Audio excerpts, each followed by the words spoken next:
Nipigon is a multicultural community, and what we are showcasing here in this case is the Finnish population, and they came over at the turn of the century and wherever, and they worked in the usually for the railway when they were building the railway and doing that sort of stuff. So then they got into clearing land for their own homestead. They sold the timber for ties for the railway and whatever else they needed. So we have here what they brought with them in the way of souvenirs from Lapland,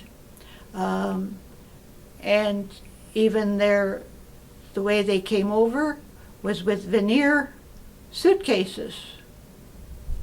The ones that were varnished have lasted better than the ones that weren't.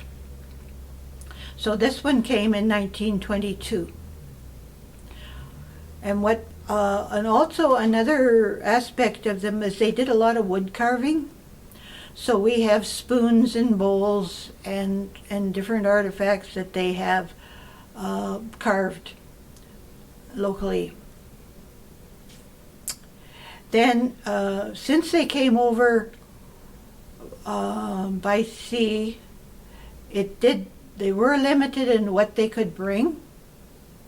So we're fortunate that once they got here, they could rebuild a lot of the stuff that they didn't bring with them. And one of the things is the loom, the mat loom, where they, in the early 60s, there was lots of locally made rugs and mats for the floor that were woven on these kind of looms. So a lot of people had looms, and it says it takes 6 hours to string them. I was fortunate that it was already strung when we got it, but they did send the booklet along on how to do it, and they sent a lot of the torn up cloth that they would have used to make their rugs.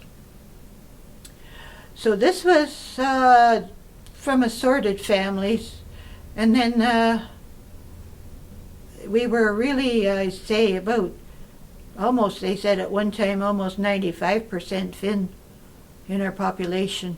But nowadays we're into a great assortment. We had a multicultural display on in 2009, and we were able to showcase 33 countries.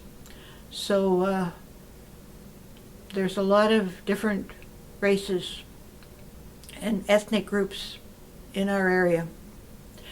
Because then there was, at that time, they still had the mills going, and there was, work. Now we're turning into a different type of community because we don't have the big industries. So that came that way. Others came in from when they were relocated. The Japanese from British Columbia, they came in wooden boxes. They were about 3 feet by 4 feet wooden boxes that they brought all their supplies in. That's all they were limited, like 1 box per family.